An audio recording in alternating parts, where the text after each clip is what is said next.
Egunon, Egunon, buenos días. Lehenengo eta behin mila esker zuen arretagatik. Como bien ha comentado Arantxa, vamos a dar paso sin más dilación al segundo bloque de esta mañana, que titulado Nuevos espacios de uso y equidad. Y para desarrollar esta temática y alcanzar una visión múltiple y enriquecedora, creemos que tenemos la suerte de contar con tres ponentes de excepción a los que voy a ir presentando sucesivamente para dar paso a sus exposiciones. Sonia de Gregorio es doctora arquitecta en Convención Europea y profesora en el Departamento de Urbanística y Ordenación Territorial de la ECHAM. Sonia, no sé si estás por allí ya, aquí. Sí, sí, vale, venga. Su experiencia profesional se ha desarrollado en el ámbito de la práctica urbanística, arquitectónica y asimismo en la investigación de urbanismo, que se focaliza en las políticas urbanas nacionales y de la Unión Europea, con una atención particular a los instrumentos de regeneración urbana desde una perspectiva holística, integrando dimensiones como la gobernanza, cambio climático, movilidad y perspectiva de género, entre otros. Fue responsable durante el 2017-18 de la redacción del Action Plan de la Partnership de Pobreza Urbana y Regeneración Urbana dentro de la Agenda Urbana para la Unión Europea. Posteriormente ha sido experta en el marco de las Urban Innovative Actions de la Unión Europea y, por último, ha sido miembro del equipo de trabajo titulado Promover un desarrollo territorial equilibrado, justo y sostenido dentro del marco España 2050, coordinado por la Oficina de Prospectiva del Gabinete de la Presidencia del Gobierno de España. Dicho esto, muchas gracias en nombre de la organización por tu participación, Sonia, por tu participación y tu exposición, bueno, que viene recogida con una pregunta muy sugerente. Barrios vulnerables en el foco de la política de cohesión. Pues empezar. Muy bien, pues si os parece, lo primero que voy a hacer es compartir mi presentación. Y a partir de aquí decir que agradezco muchísimo la invitación de VIA para participar en esta edición del Urban Regeneration Forum y especialmente en relación a una sesión por la que os felicito por dar visibilidad a este tema, ¿no? Un tema que tanto me viene ocupando, que tanto me interesa y bueno, pues es una suerte no solamente poder hacer una contribución, sino escuchar a los compañeros. Todo lo que he escuchado hasta ahora, la verdad que me ha interesado mucho. Muchas gracias por la presentación también que has hecho de mí misma y por esta introducción al título de mi contribución. Es un título que, como veis, he planteado en forma de pregunta. Porque me parece que es muy importante que en este momento nos cuestionemos cómo la política de cohesión está atendiendo y si los está atendiendo, de qué manera los barrios vulnerables en las ciudades europeas. Para intentar responder a esta pregunta que bueno, me viene ocupando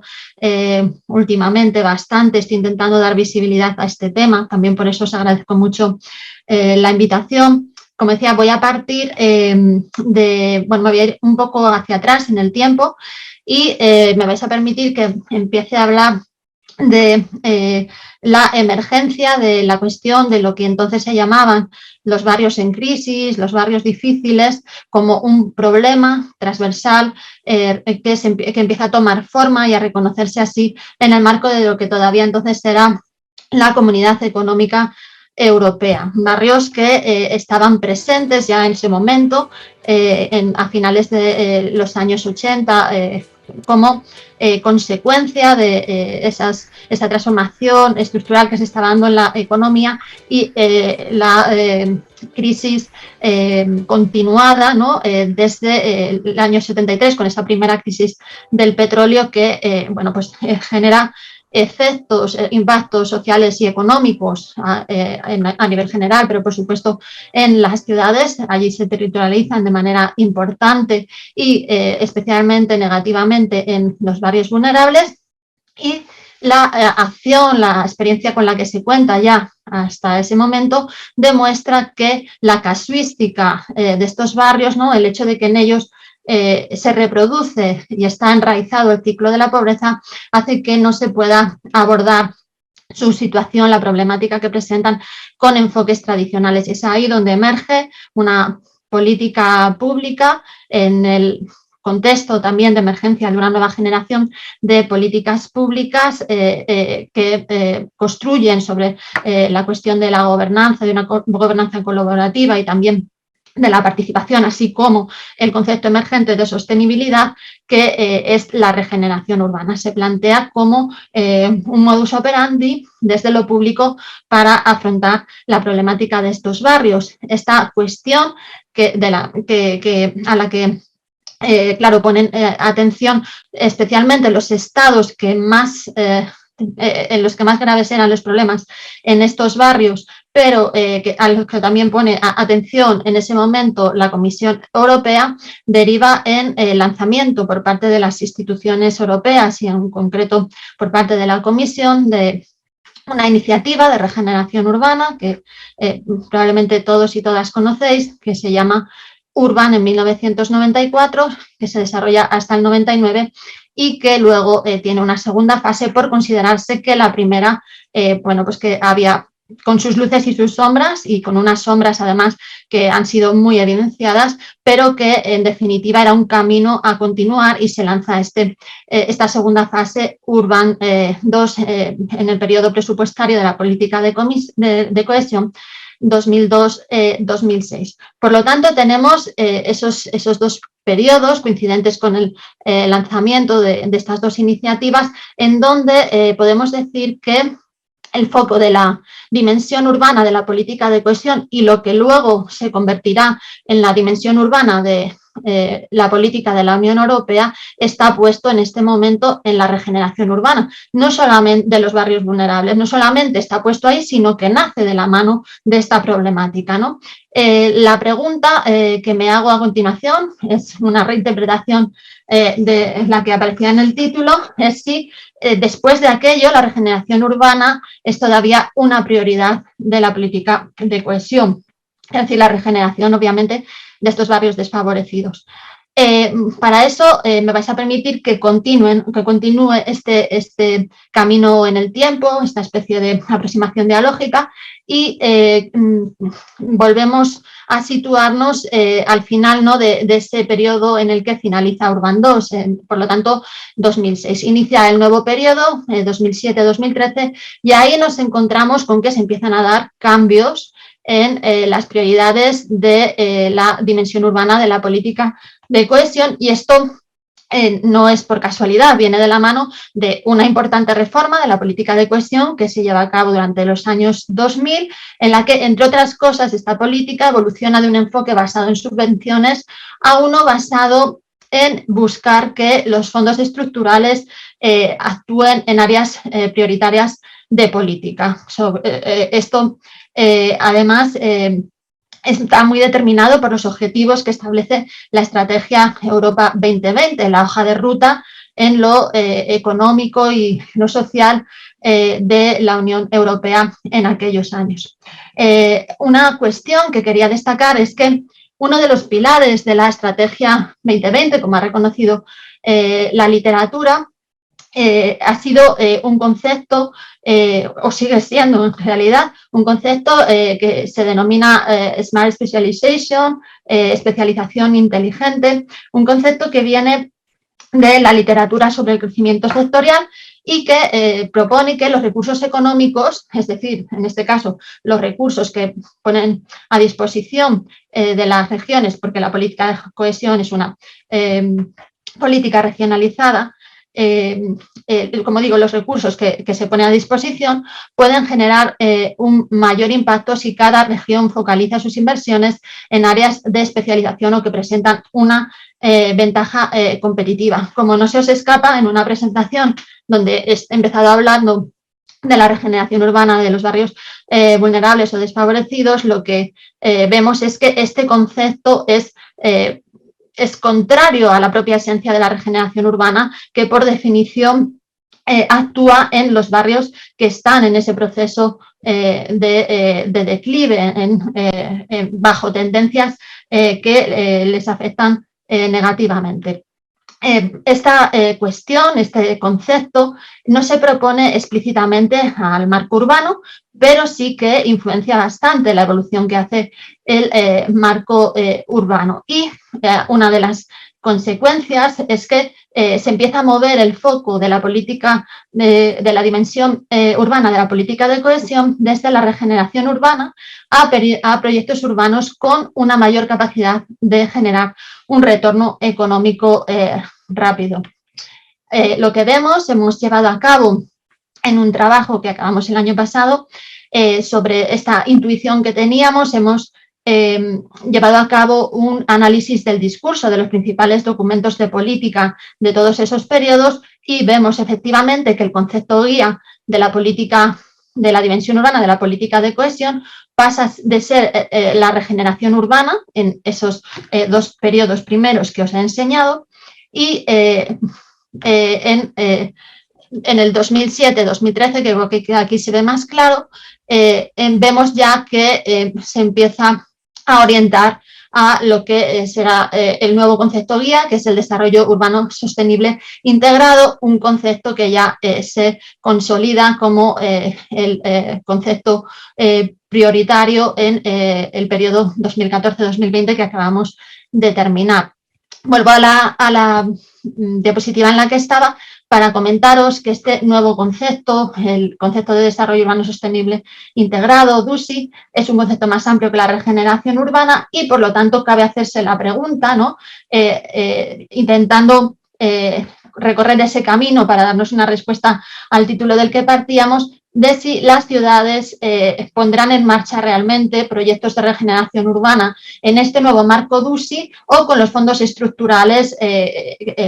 priorizarán otras cuestiones, preferirán atender otras problemáticas. Para intentar responder esto, lo primero que nos pareció importante fue entender bien los elementos metodológicos que desde los documentos de política de la Unión Europea se planteaban tanto desde la regeneración urbana como dentro de ese marco DUSI. Vimos que en realidad no había muchas diferencias,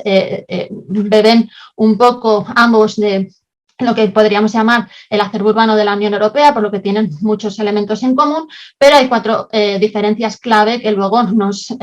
pusimos en carga, ¿no?, como categorías analíticas en un estudio ulterior que ahora os contaré. Lo primero que vimos es que el enfoque DUSI puede focalizar en todas las áreas de la ciudad, no solo en los barrios vulnerables, no importa el indicador de vulnerabilidad en este caso, que era clave en el caso de Urban 2 y también de la iniciativa urbana en nuestro país, como veremos. El DUSI también puede actuar o no con un enfoque area-based, es decir, con un enfoque concentrado en el área, como era el caso que nos ha enseñado Chari hace un momento, o puede actuar en toda la ciudad o puede actuar en algunos barrios. La regeneración urbana trabaja solo con el enfoque area-based. El DUSI puede o no focalizar en la regeneración urbana del barrio, por ejemplo, puede actuar en la digitalización de la movilidad, en la eficiencia energética de los edificios, etcétera. Mientras que la regeneración urbana lo que busca es esa mejora integral de los barrios. Y también otra diferencia es que el DUSI es coherente con este principio de Smart Specialization, la forma de utilizar los fondos, excepto cuando, lógicamente, opera en las iniciativas de regeneración urbana. Partiendo de estas diferencias que han sido claves han determinado de manera clave, diría, mejor dicho, el último periodo de la política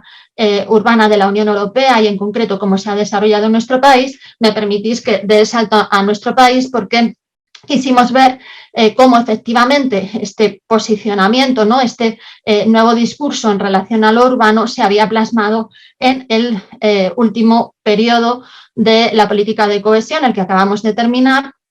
el 2014-2020, en el que, como sabéis, se han desarrollado 173 EDUSI y que nos hacíamos la pregunta de si habían dado continuidad a esta sucesión, ¿no?, de donde la regeneración urbana de los barrios vulnerables siempre había sido el foco de atención, ¿no?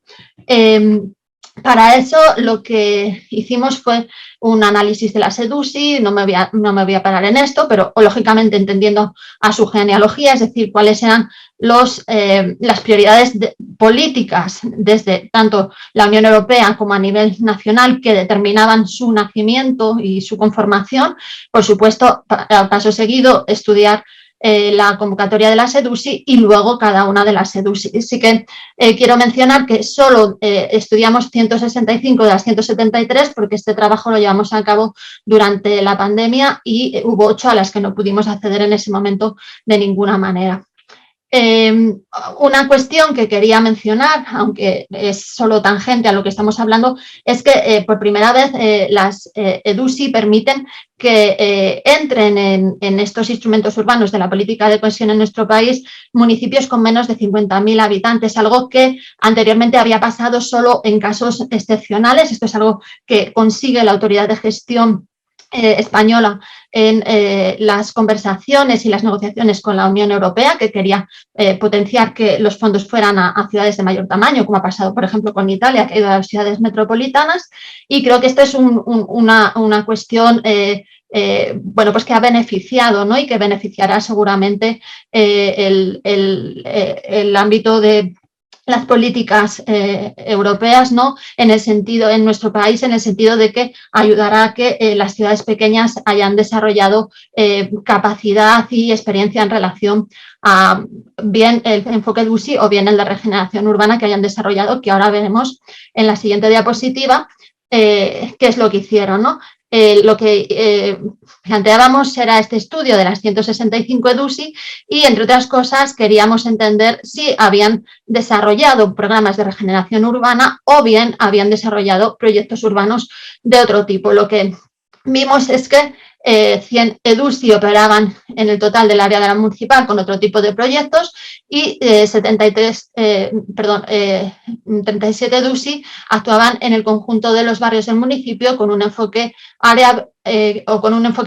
que no integraba una mirada de regeneración urbana. Por último, encontrábamos que 28 EDUSI, algo menos del 17%, actuaban en barrios vulnerables con un enfoque, en esta vez sí, de regeneración urbana. ¿Cómo lo hicieron? Pues, en primer lugar, vemos que el enfoque area-based en la SEDUSI, esto es algo que nos interesó mucho, si lo comparamos, claro, contábamos con nuestro estudio sobre lo que se había hecho en Urban 2 y en las iniciativas urbanas y pudimos comparar lo que se estaba haciendo en la SEDUSI y vimos, por ejemplo, que el área media de actuación y la población media, lo que llamamos los beneficiarios de la actuación, eran mayores que en los instrumentos precedentes. Por lo tanto, una menor concentración de los recursos económicos y técnicos, un enfoque area-based más débil que reduce ese efecto palanca que busca hacer la regeneración urbana, justamente concentrando los recursos en el área durante un periodo que en el ámbito de la Unión Europea suele ser de unos 9 años, ¿no? Otra cuestión que vimos es que las EDUSI que actuaron con esa mirada de regeneración urbana lo hicieron preferentemente en áreas de expansión urbana de los siglos XIX y XX, en 16 casos, en 12 casos actuaron en los cascos urbanos y solo en 5 casos operaron en la periferia. Y esto nos sorprendió mucho porque si lo comparábamos con la iniciativa urbana, es decir, el instrumento inmediatamente anterior, las estrategias operaron sobre todo en las periferias, casi en un 63%. Por lo tanto, podemos decir que las EDUSI no solamente fueron más débiles desde el punto de vista del enfoque area-based, sino que también, de alguna manera, perdieron esta capacidad de llevar los recursos allí, a aquellos barrios donde más se necesitaba. Otra cuestión que vimos que fue interesante fue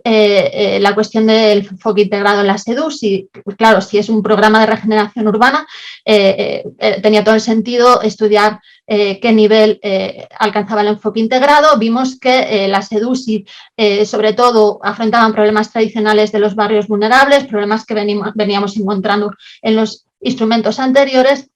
y vimos que faltaban algunos temas, sobre todo algunos temas emergentes, y esto no se debía a una decisión propia de las estrategias, sino que venía desde limitaciones derivadas de lo que llamamos la concentración temática impuesta por el marco de la política de cohesión. Y es que, bueno, para ese periodo se establecieron 11 objetivos temáticos de la política de cohesión, y en el diseño de la SEDUSI, en la transposición de este marco al caso español dentro del POPE, se decidió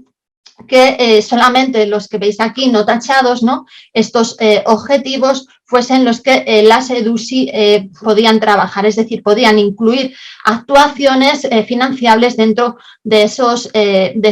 ejes. Es verdad que siempre los programas europeos trabajan con la posibilidad de la cofinanciación, ¿no?, la importancia de atraer fondos de otras fuentes, sean institucionales o no, pero esto complicaba evidentemente mucho la gestión de los programas, y muy pocas ciudades se animaron a actuar en estos otros ámbitos, que son los que veis ahí marcados con la línea, aun cuando fueran importantes para dar lugar a un verdadero enfoque integrado en su ámbito. Por ejemplo, se quedó fuera temas tan importantes como la adaptación al cambio climático, el transporte, etcétera. Sonia, 2 minutos. Uy, voy muy mal. Otra cosa muy interesante que vimos es que realmente las ciudades utilizaron, ¿no?, las que habían participado en instrumentos anteriores, utilizaron el conocimiento que habían adquirido y la experiencia que habían adquirido para dar lugar a EDUSIs de regeneración urbana. Esto es algo que emerge como importante para también construir este tipo de capacidad en ciudades pequeñas, y lo que decía antes, el hecho de que ciudades pequeñas hayan accedido a las EDUSI, pues abre un camino en este sentido. Ya intentando cerrar mi contribución, vuelvo a la pregunta y, bueno, el estudio que hemos hecho demuestra que la regeneración urbana ha perdido visibilidad en los instrumentos urbanos y en general en la dimensión urbana de la política de cohesión, así como en el discurso político asociados a ellos. Ha perdido también relevancia en la transposición al marco español, no solamente dentro del propio acuerdo de asociación, sino en cómo se diseña la convocatoria de las propias EDUSI, y esto ha hecho a su vez que las propias ciudades, teniendo la posibilidad de llevar a cabo proyectos de otro tipo, hayan decidido o hayan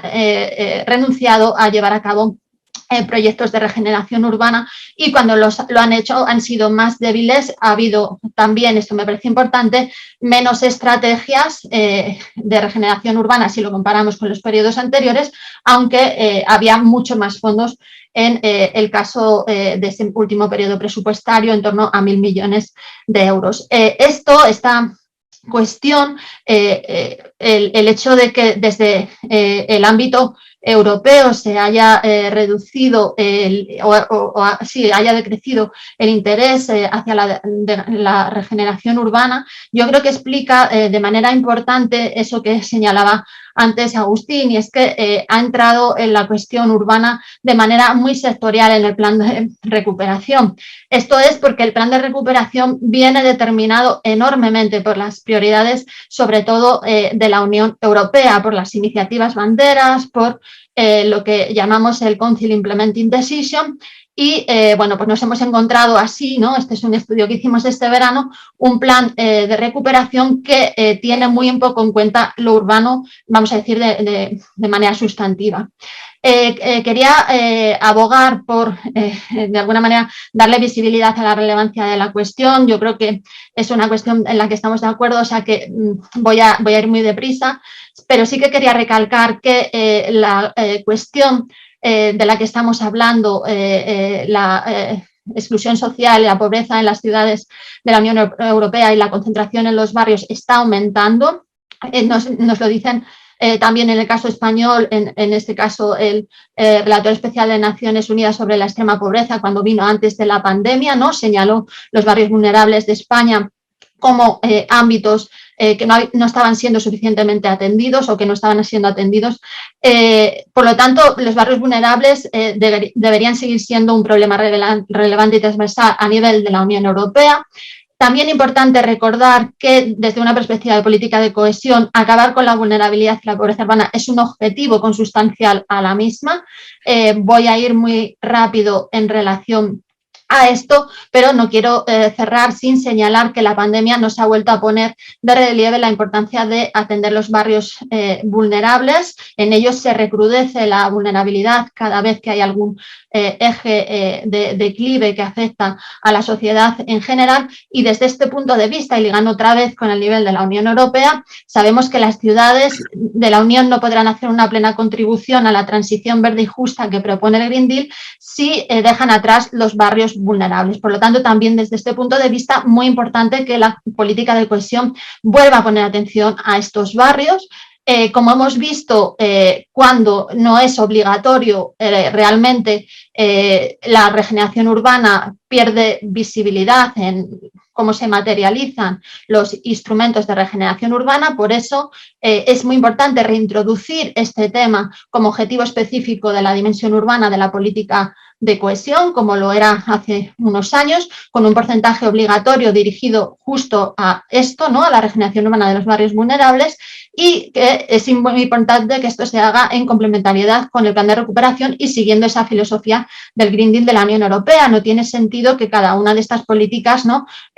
vaya por un camino, se deberían alinear, y la alineación en torno al urbano emerge como muy importante. Y luego la importancia también de que la transposición del marco europeo a nuestro marco a través del nuevo marco financiero plurianual, que ahora ya parece que vamos a ir conociendo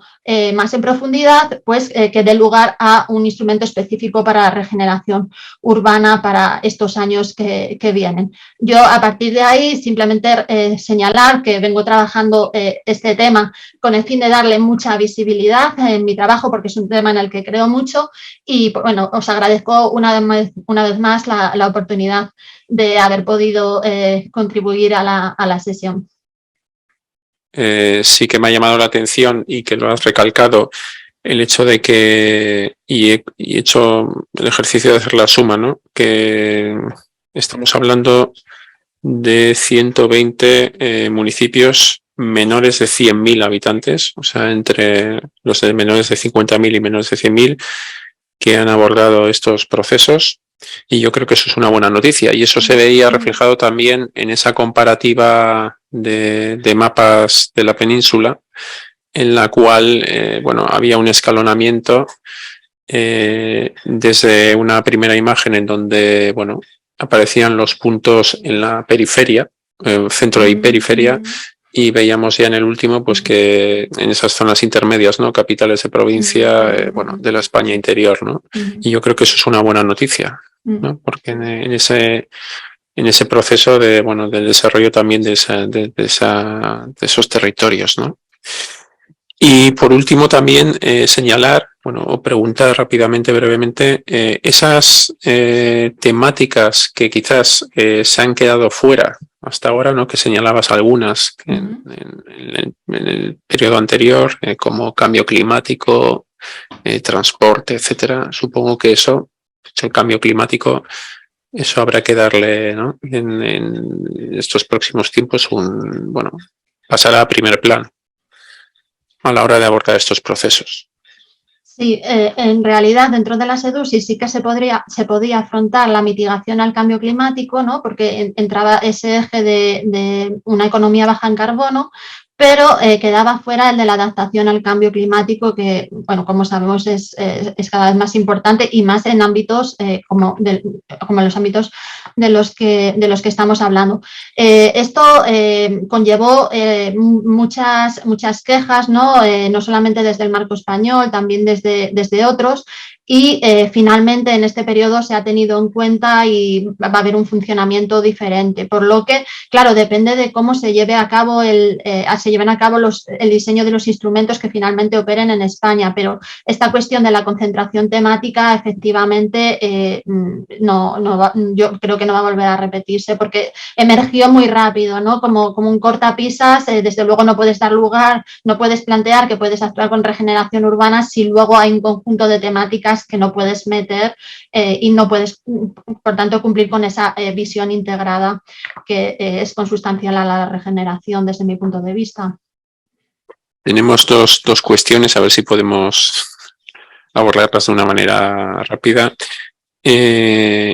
Preguntan, en el análisis de la SEDUSI habéis podido analizar también el proceso de implementación, si se han llegado a cabo a través de una gobernanza más colaborativa, interdepartamental, participativa, etcétera. O sea, si esto se ha abordado de otra manera diferente a los periodos anteriores, ¿ha habido algún avance en este sentido? Pues sí que ha habido avance. Ha habido avance en que la participación, no en todos los casos, desde luego, pero la participación sí que se ha implementado, vamos a decir, de una manera más coherente, ¿no? Más en la línea de lo que seguramente todos los que estamos aquí tenemos en mente como participación. Por supuesto, han existido casos en donde eso no ha sido así, pero en general sí que nosotros en nuestro estudio esto lo abordamos y vimos que se habían dado pasos adelante, por ejemplo, en relación a lo que se hizo en la iniciativa urbana, en donde en muchos casos lo que se utilizó para en este caso los proyectos, eran procesos de participación que venían de otros instrumentos, ¿no? Y por lo tanto que caían allí como